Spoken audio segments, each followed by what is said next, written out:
La mononucleosis en realidad es una enfermedad que está afectada directamente por el virus Epstein-Barr y que clínicamente se caracteriza por presentar cansancio, malestar general, fiebre, faringitis y linfadenopatías generalizadas. En general se observa en todas las edades, pero en menores de 4 años generalmente es asintomático. Es decir, que este es un buen punto de corte para saber que un niño a lo mejor en algún momento de su vida tiene anticuerpos, pero no ha presentado la enfermedad. Esto suele suceder antes de los 4 años. Después de los 4 años el paciente en general tiene síntomas y muchos. El Epstein-Barr provoca más del 90% de las mononucleosis infecciosas. Después, como síndrome mononucleósico, puede haber otros agentes infecciosos, como puede ser el citomegalo, toxoplasmosis, adenovirus, la hepatitis viral, HIV, etc.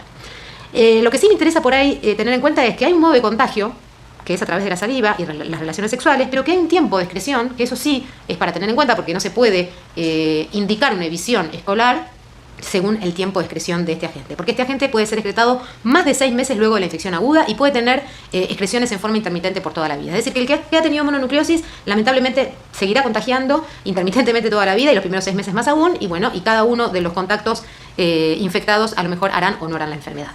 En la placa donde mencionamos la clínica, en realidad es para tener en cuenta la tríada. Básicamente es la tríada: astenia, faringitis y linfadenopatía generalizada. Esa es la tríada que uno tiene que ir a buscar en los enunciados clínicos. Lo demás es agregar un poco los conceptos que uno ya sabe, que están relacionados con la mononucleosis, que puede ser la esplenomegalia, eventualmente la hepatomegalia, y que en la presentación del cuadro faringio es absolutamente indistinguible de la presentación de una faringitis estreptocóxica. Es decir, que las características de la faringitis clínicamente es indiferenciable de un agente bacteriano.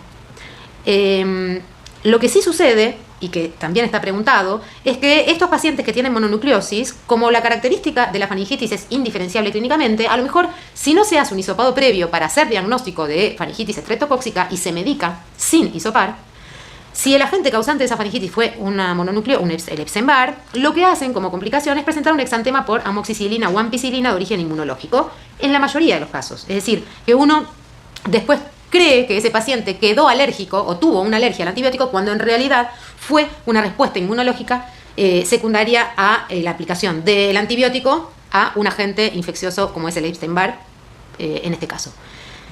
¿Qué vamos a poder desarrollar acá más nítidamente con respecto a lo que sería la mononucleosis, que dentro del punto de vista clínico uno ya lo sabe y muy bien? Digamos, sería el diagnóstico. Primero diferenciar qué le pido a los pacientes con un cuadro que se asemeja a un síndrome mononucleósico. Lo vamos a dividir en corte de 4 años.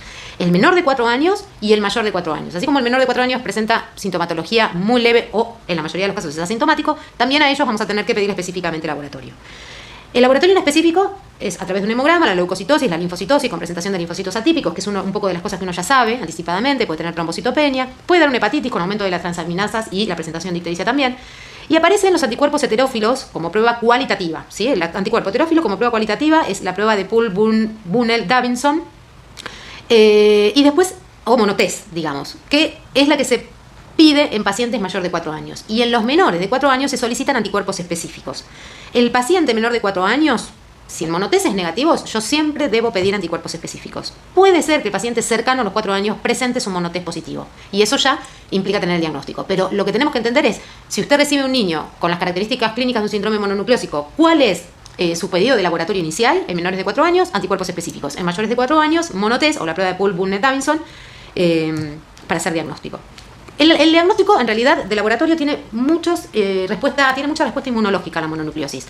Una va a estar relacionada con la inmunoglobulina M, BCA, que sería el antígeno de la cápsula vírica, que aparece a la 4ª semana a 3 meses y es la prueba más útil, ¿sí? Entonces, si uno pide un anticuerpo específico, va a pedir inmunoglobulina M, BCA. La inmunoglobulina G es la respuesta al BCA, digamos, es la respuesta que va a quedar en el tiempo, es decir, que luego de la infección y del proceso agudo, que aparece el aumento de la inmunoglobulina M en respuesta a se eleva en el periodo agudo y queda toda la vida, ¿sí? O sea que va, si uno ve la siguiente tabla, la curva serológica, lo que observamos es que lo primero que aumenta es la inmunoglobulina M-BCA, inmediatamente va a pegar un pico la respuesta de la inmunoglobulina G, que es la que va a quedar toda la vida. Sabemos que la M tiene un tiempo de descenso y este es a partir alrededor de las 4 semanas a los 3 meses, es un periodo corto de la inmunoglobulina M, para después permanecer toda la vida como respuesta inmunológica defensiva la inmunoglobulina G-BCA.